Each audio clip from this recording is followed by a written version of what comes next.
This is a multiplayer session between Herman Hum and Captain Peluso, also known as Mario Fernandez. We're making this first video in order to welcome our Spanish followers from Punta Talenza forum. I will be making the video in English and Mario will be making his video in Spanish as a courtesy to our new members. We're selecting the GIUK Classic Battle Set. This is the first one because many people have been playing this scenario and watching after action reports from the Harpoon Classic side. We're doing this one in Harpoon ANW to show how the same scenario may run under multiplayer conditions.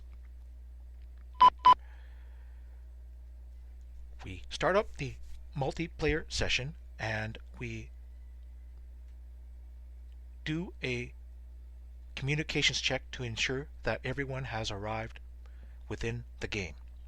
Now I'm repositioning the map windows in order to maximize the efficiency of the game user interface. We'll examine the scenario information background and see that this scenario is 10 hours in duration.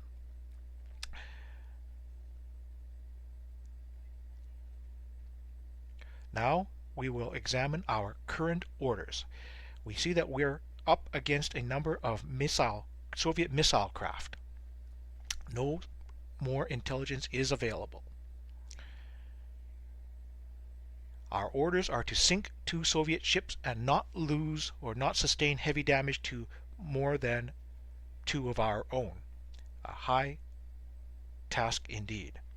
This is our area of operations AO that we are to patrol. We have 2 task groups, one centered around 4 Storm class missile boats, and task group Bergen, which has the frigate Bergen and a British frigate Juno. We have activated the anti-surface warfare range rings to give some perspective. Here are the characteristics of our 2 frigates.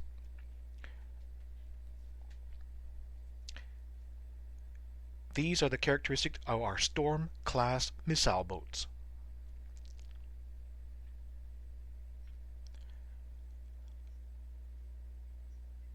I have decided my strategy for this scenario will be to break up the missile boat group.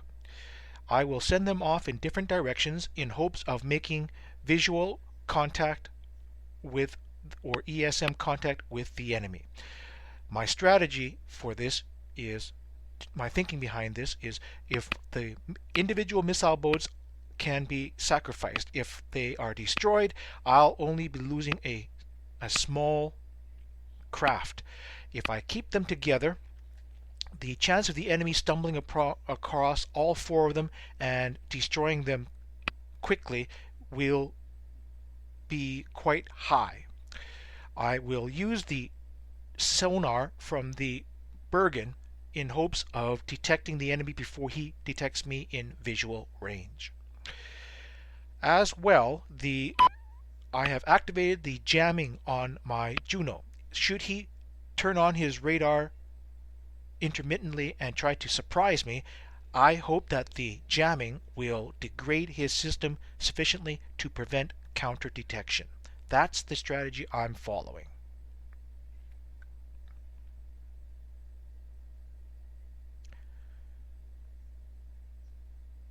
I don't mind sacrificing individual missile boats because every missile boat has sufficient firepower in which to sink many enemy vessels. So a 1-to-1 exchange is, I believe, in my favor. We have detected a skunk, that's an unknown surface contact, through commercial navigation radar.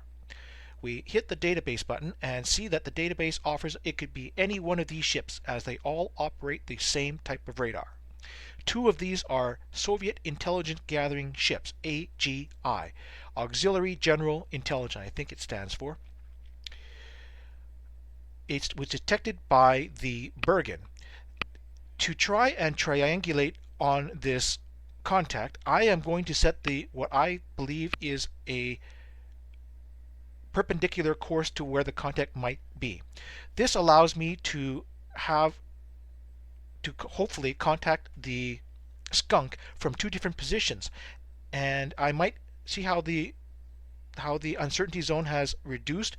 By changing course, I'm getting a little bit better, or a little bit of cross fix on the contact, and I can triangulate on that. The faster you're moving, the greater the change in your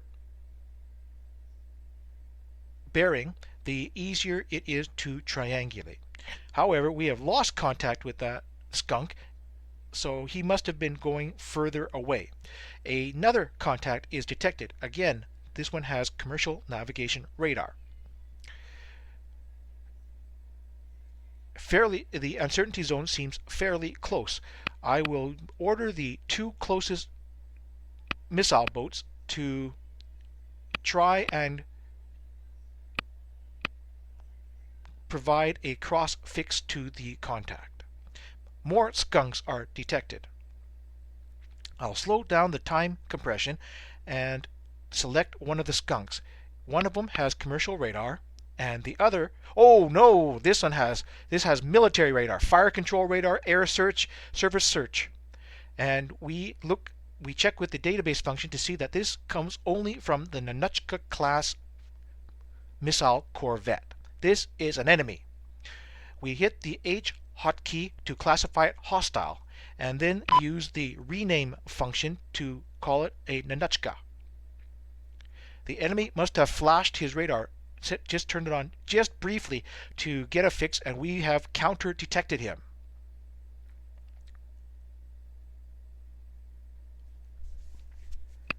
My ships are operating under emissions control, which means radar silence, MCON. We were hoping for a situation like this.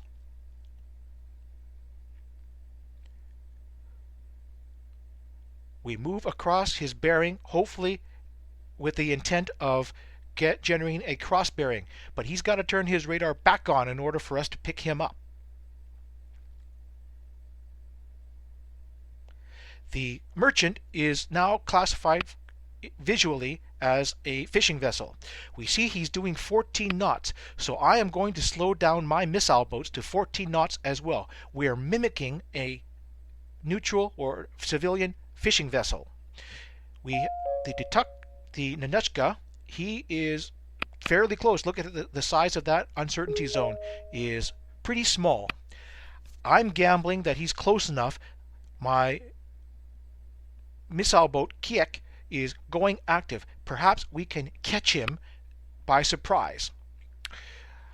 Now that I've revealed myself, even though I haven't detected him, I am firing my missiles towards him. I'm hoping that they will be able to track on him or activate closely enough to track upon him.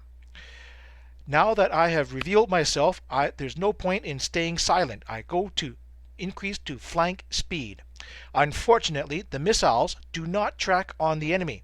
Instead, they have found another target, the fishing boat. These fishermen are about to die a horrible death because my missiles were, and they're even tracking on my other missile boat. This is what is known as a blue on blue encounter. Since I'm going to die, I decided I am going to fire my penguins off at the enemy in hopes of possibly catching him. Notice how the radars automatically turn on. We are now defending ourselves against our own missiles, but there are also enemy missiles. The enemy boat is close, so we will open fire with gunfire. I'm probably going to die in this process, so I want to see if I can take him with me. The fishing boat has already on fire as we've killed it. From the south, my Sea Sparrows are engaging the enemy missiles. We've shot the first one down. The second one is shot down by a Sea Sparrow.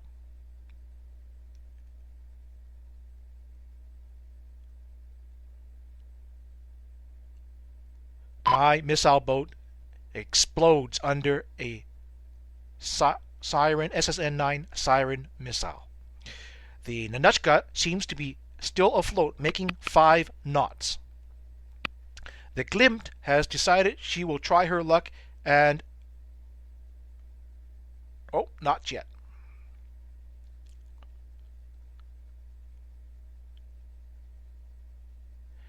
Well, the civilian's already sunk, so we may as well take our chances and try to sink the Ninotchka. If I'm going to lose, I want to see if I can't take some of the enemy down with me.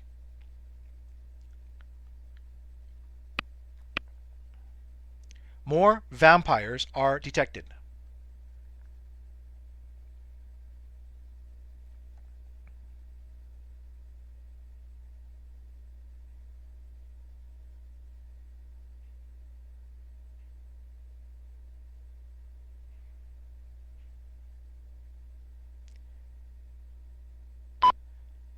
There come some of my own missiles, I think, tracking back towards me. Wonderful. Nope, they're sirens. So the enemy has detected me and is attacking my Kiak missile boat. Kiak is destroyed by another SSN-9 siren.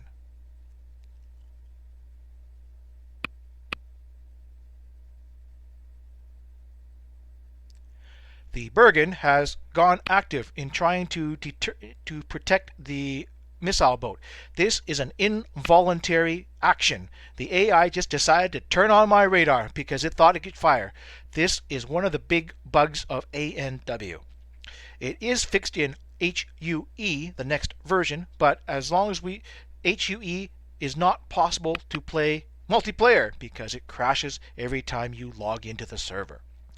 So we're forced to use ANW in order to play this multiplayer session. By forcing me to turn on my radar, he's revealed my Juno and Bergen positions, and he's attacked from another direction. He's done a really good job. He's surrounded me from 3 different directions and is attacking from 3 separate axes. Wonderful job.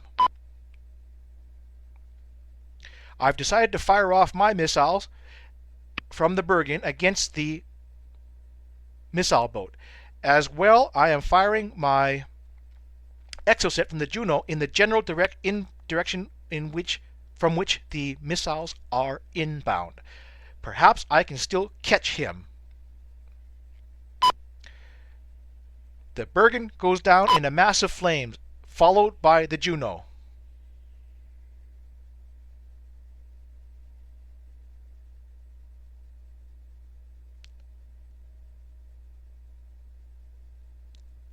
It appears as though I have not gotten any of the enemy ships.